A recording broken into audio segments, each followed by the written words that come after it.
Okay, let's do some meditation. And meditation is one of the best things we do here of a Friday evening. A time to get very peaceful and to let go of the world.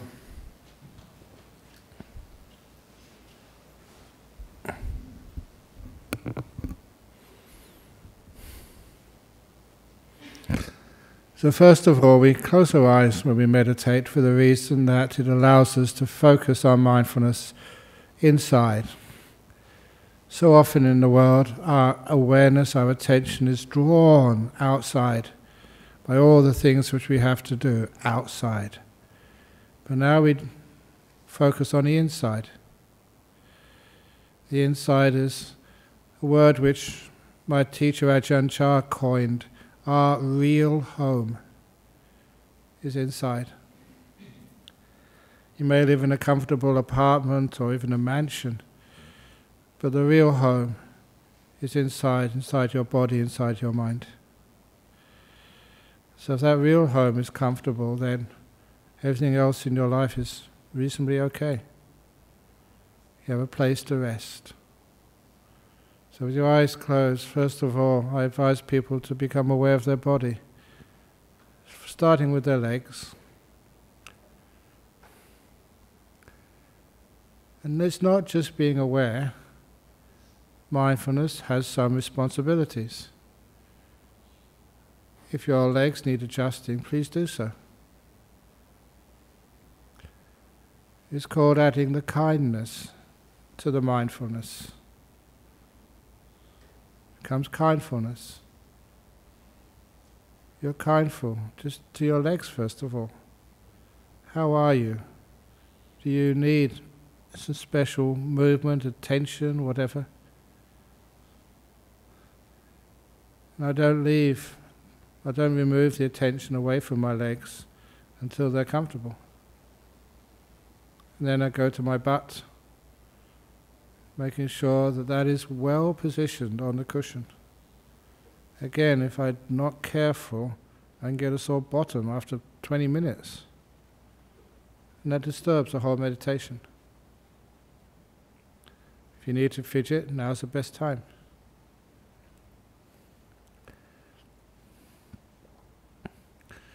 And then you feel your back.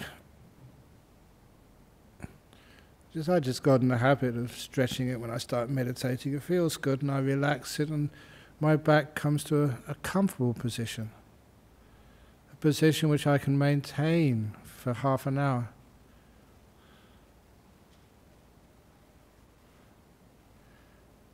And please don't just believe the books or believe a teacher like me. Find out for yourself what is the best position for your back. Some people on a chair, it's leaning back. Sometimes it's leaning forward. You find what's best for you.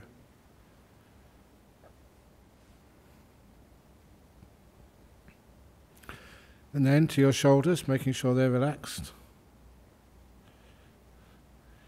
And again, just one skillful means, a trick to relax shoulders is to go the opposite first of all, to tighten them up, to scrunch them up and then let go.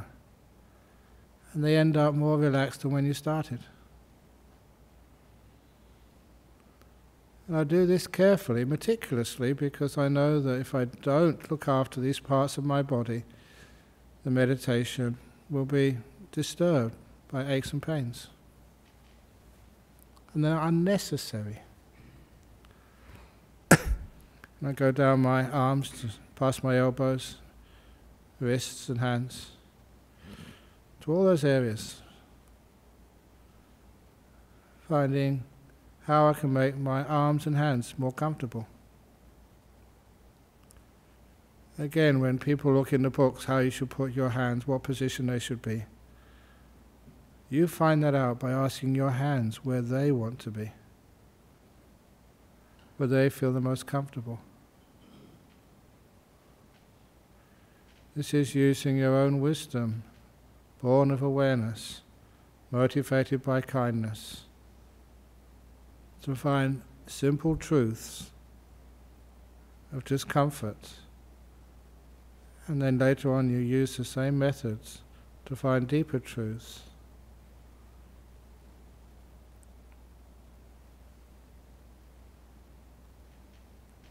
Then move attention back up to the shoulders and the neck, making sure the head is well balanced on top of the neck. If, like me, you suffer from some mild hay fever, there's always like an irritation in the throat. For me, and I just focus on it and give it kindness, wishing it well, giving it attention.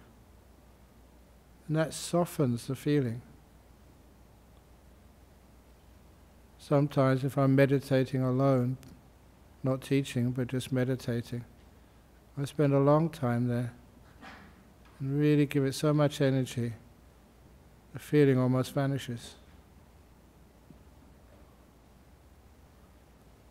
I've often experimented with that combination of mindfulness and kindness, just focused on a small part of my body which needs some attention.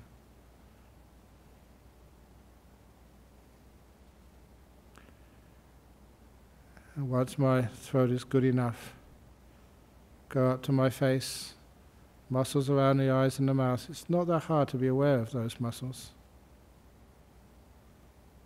And once you're aware of those muscles, you can relax them. Because those muscles are tense, because they reflect some usually emotional tightness inside the mind.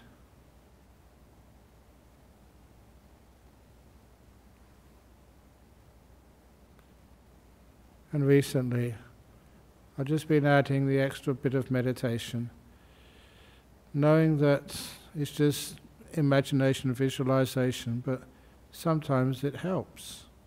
I imagine my brain. Imagine my brain in my skull, working hard all week. Imagine taking it out of my head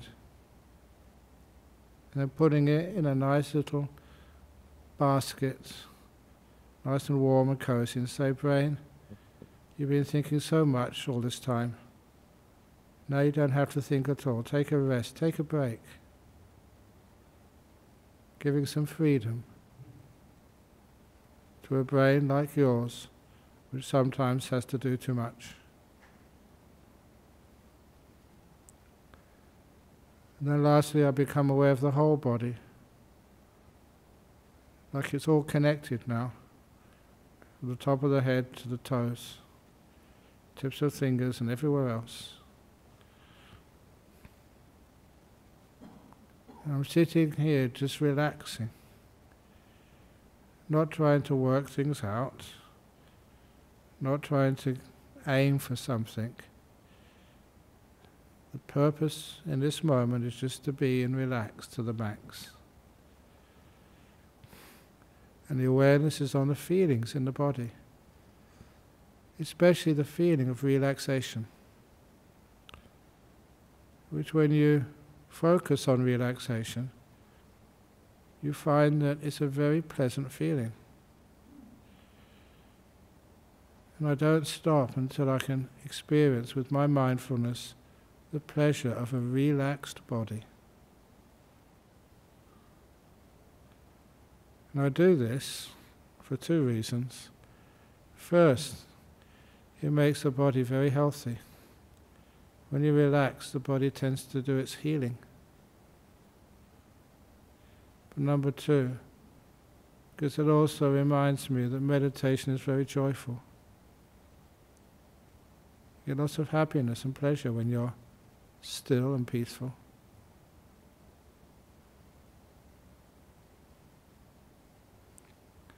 It allows me to be in this moment, aware and kind on my body.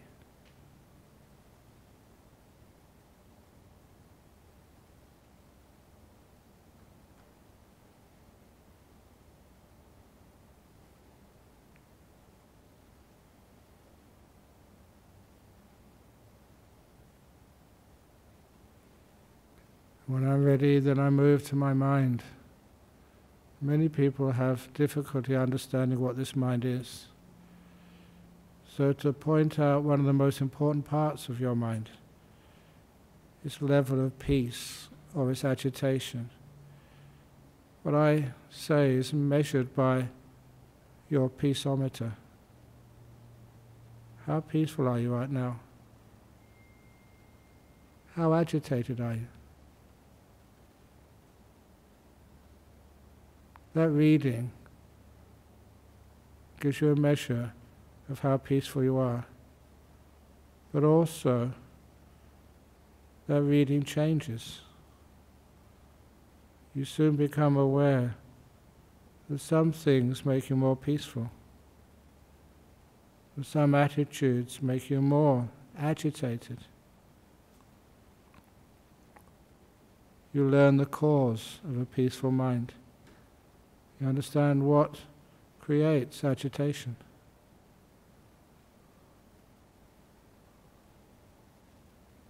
Wanting agitates the mind. So in this moment, don't want anything, just be here.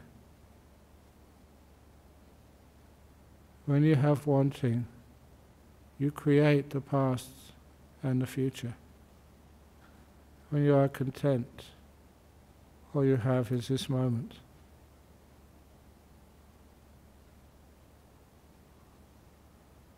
And you find that becomes very, very peaceful. These days it's called present moment awareness. Being aware of what's happening now.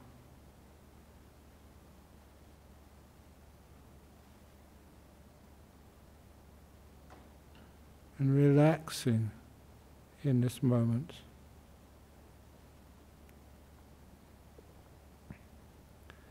It does help to lessen the inner commentary,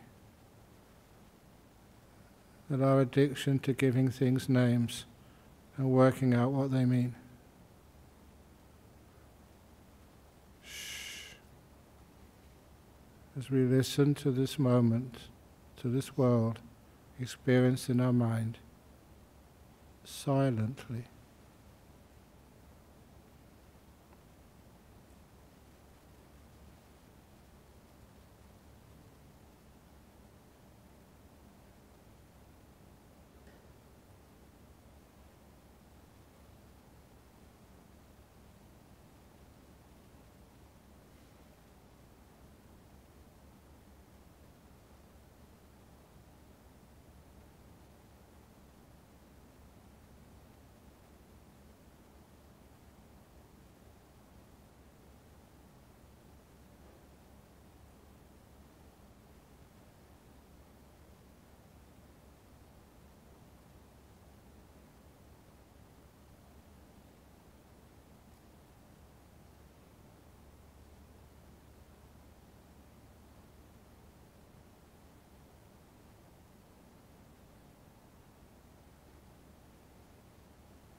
The more silent you are,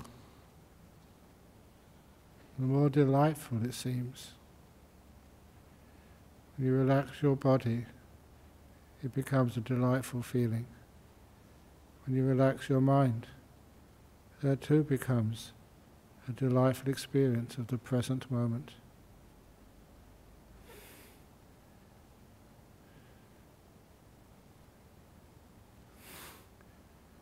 And quite often, even if you haven't been taught breath meditation, the breath just comes up. It's a natural object of meditation to watch. If you do watch the breath, watch it with kindness, not controlling the breath, but being its friend. I will now be quiet, and for another 5 or 10 minutes to let you enjoy the peace and relaxation of meditation.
just being in this moment, trying to find that space between the thoughts where silence is far more revealing of truth than any thoughts.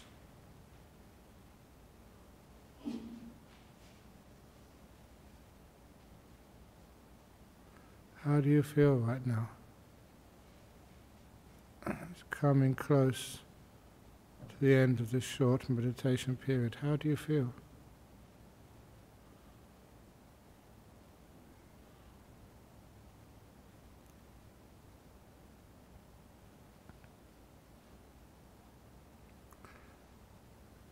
How's your mind, your peaceometer? That part of your mind, how does it feel?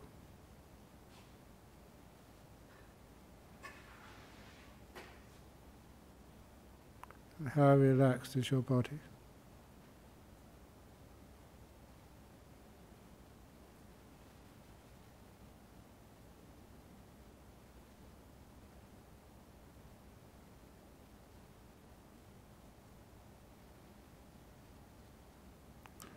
It's now very close to the end of the meditation, so I'm going to be ringing the gong 3 times.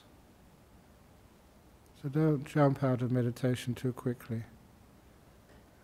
Allow the first ringing of the gong to let you know the meditation's ending soon.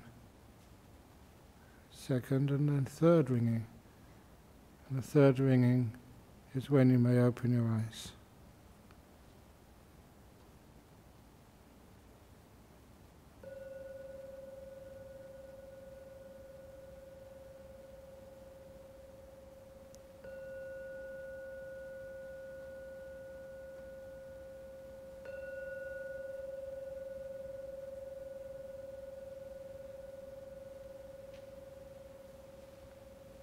There we are. Excellent. Okay.